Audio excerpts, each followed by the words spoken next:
دوستوں، مشکوٰۃ شریف میں حدیث ہے، حضور نبی کریم صلی اللہ علیہ وسلم نے ارشاد فرمایا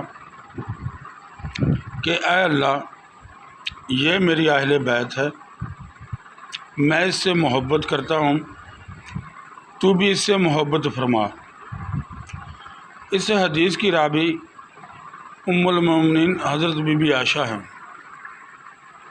آپ فرماتی ہیں کہ آپ نے مولا علی کو، حضرت بی بی فاطمہ کو، حسن اور حسین کو اپنی کملی میں چھپایا اور پھر اللہ سے یہ دعا کی کہ اللہ، یہ میری اہل بیت ہے، تو ان سے محبت فرما، جو ان سے محبت کرے تو ان سے بھی محبت فرما۔ کیا مقام ہے اہل بیت کا کہ جو ان سے محبت کرے اللہ ان سے محبت کرتا ہے، جو ان سے بغض رکھے اللہ ان سے بغض رکھتا ہے۔ اللہ سے دعا ہے کہ اہل بیت کی محبت نصیب کرے۔